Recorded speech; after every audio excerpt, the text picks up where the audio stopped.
Hello बच्चों, let's read this question. The question says a convex lens of focal length 1 meter and concave lens of focal length 0.25 meter are kept 0.75 meter apart. A parallel beam of light first passes through the convex lens and then through the concave lens. Which of the following option is correct? Option first, the final image is formed at 0.5 meter away from the concave lens. Option B, the final image is formed at focus of the concave lens. Option C, the rays after refraction from both the lenses becomes parallel to the principal axis. Option D, the final image is real and formed at 0.75 metre from the concave lens. तो इस question के अंदर हमसे बोला गया है कि एक कनकेव लेंस है एंड एक कन्वेक्स लेंस है, जिसमें पहले कन्वेक्स लेंस को रखा गया है, फिर उससे 0.75 मीटर की दूरी पर एक कनकेव लेंस रखा गया है। एक पैरेलल बीम ऑफ लाइट दोनों के ऊपर इंसिडेंट की जाती है, तो जो फाइनल इमेज होगी वो किस प्रकार से बनेगी। बात करते हैं इसके लिए की कंसेप्ट की। तो इसके लिए जो की कंसेप्ट होगा ये हमारे पास क्या हो जाएगा। की कंसेप्ट के अंदर हम देखेंगे image formation through the combination of both lenses. तो ये हमारे पास क्या हो जाएगा, इमेज फॉर्मेशन ड्यू टू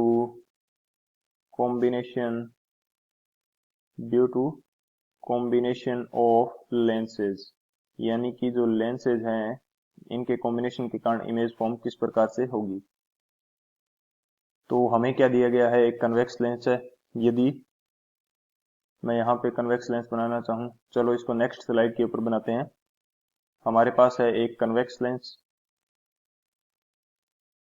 तो ये कुछ इस तरह से ये हमारे पास हो गया कन्वेक्स लेंस। एंड इसके लिए यदि ड्रॉ करें प्रिंसिपल एक्सिस, तो ये हमारे पास कुछ इस तरह से हो जाएगी प्रिंसिपल एक्सिस। एंड इससे 0.75 मीटर डिस्टेंस पे क्या है, हमारे पास एक कनकेव लेंस है। तो ये मैं ड्रॉ कर देता हूं कि मेरे पास एक कनकेव लेंस हो गया। हमें जो कन्वेक्स लेंस है इसकी फोकल लेंथ दी है, हमें ये दी है 1 मीटर एंड इसकी जो फोकल लेंथ दी है ये हमें दी है, इसको मैं बोल देता हूं f1 एंड इसको बोल देता हूं f2, जो हमें दी है 0.25 मीटर। एंड दोनों जो लेंसेज हैं इनके बीच में डिस्टेंस हमारे पास कितनी है, ये है हमारे पास 0.75 मीटर। अब हमें बोला गया है कि एक पैरेलल लाइट बीम है कन्वेक्स लेंस के ऊपर इंसिडेंट की जाती है। तो ये हमारे पास एक पैरेलल लाइट बीम कुछ इस तरह से कन्वेक्स लेंस के ऊपर इंसिडेंट हो रही है।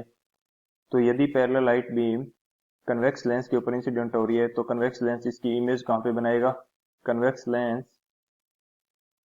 कन्वेक्स लेंस जो है ये इमेज फॉर्म करेगा कहाँ पे, इमेज बनाएगा ये बनाएगा अपने फोकस पे, यानी कि इमेज ऑन फोकस। एंड इसका फोकस कहाँ है, फोकस इसका होगा 1 मीटर डिस्टेंस पे, तो इसका फोकस यहाँ कहीं होगा, क्योंकि 0.75 मीटर ये है हमारे पास एंड जो इसका फोकस है ये मेरे पास कहाँ पे हो जाएगा, यहाँ कहीं, कन्वेक्स लेंस का फोकस। तो ये कन्वर्जिंग नेचर का होता है, तो ये लाइट रेज को क्या करेगा, कन्वर्ज, एंड लाइट रेज कुछ इस प्रकार से कन्वर्ज होती हुई जाएंगी। एंड यदि ये हमारे पास कनकेव लेंस नहीं होता तो ये 1 मीटर की डिस्टेंस पे फोकसित हो जाती, लेकिन हमारे पास यहाँ पे क्या आ गया, कनकेव लेंस। यदि ये कनकेव लेंस नहीं होता तो ये लाइट रेज कहाँ से आ रही होती, ये कुछ इस प्रकार से इस पॉइंट से आ रही होती एंड ये कुछ इस प्रकार से इस पॉइंट से आ रही होती। अब यदि ये हमारे पास डाइवर्जेंट नेचर का कनकेव लेंस आ गया, तो इसको लगेगा कि ये लाइट रे जो मैंने डैश डैश से पॉइंट शो किए हैं यहाँ से कहीं से आ रही हैं एंड ये इनको कर देगा डाइवर्जेंट। तो ये हमारे पास क्या हो जाएंगी, कुछ इस प्रकार से डाइवर्जेंट रेज हो जाएंगी, यानी कि जो फाइनली हमारे पास रेज मिलेगी ये मिल जाएंगी parallel to the principal axis. यदि इसको दोबारा से समझने की कोशिश करें तो लाइट रेज क्या आ रही थी, parallel to the convex lens, यानी प्रिंसिपल एक्सिस के पैरेलल कन्वेक्स लेंस के ऊपर ये इंसिडेंट की गई। तो कन्वेक्स लेंस इनको क्या करेगा, कन्वर्ज करेगा एंड इनको फोकसित कर देगा फोकस के ऊपर। फोकस है हमारा 1 मीटर डिस्टेंस पे, तो लेकिन 1 मीटर डिस्टेंस पे पहुंचने से पहले 0.75 मीटर पर हमारे पास क्या है, कनकेव लेंस। तो ये कनकेव लेंस इन रेज को क्या कर देगा, वापस से डाइवर्जेंट एंड डाइवर्जेंट कर देगा। तो हमारे पास जो होगी लाइट, ये बन जाएगी पैरेलल बीम के रूप में, एंड पैरेलल किसके हो जाएंगी, प्रिंसिपल एक्सिस के। एंड जो फाइनल इमेज फॉर्म होगी ये कहाँ होगी, ये हो जाएगी इंफिनिटी के ऊपर, यानी कि वी फाइनल कहाँ पे बन जाएगी, इंफिनिटी के ऊपर। अब बात करें यदि सॉल्यूशन की, तो सॉल्यूशन हमारे पास क्या हो जाएगा, सॉल्यूशन हमारे पास हो जाएगा emergent ray will become parallel, emergent ray will become parallel to principal axis, यानी कि इमर्जेंट रे होगी ये पैरेलल हो जाएगी प्रिंसिपल एक्सिस के।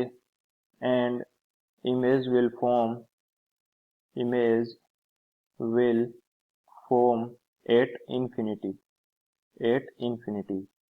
सो यदि बात करें ऑप्शंस की, तो कौन सा ऑप्शन करेक्ट हो जाएगा हमारे पास, जो ऑप्शन सी है, the rays after refraction from the both the lenses become parallel to the principal axis, ये हमारे पास हो जाएगा करेक्ट।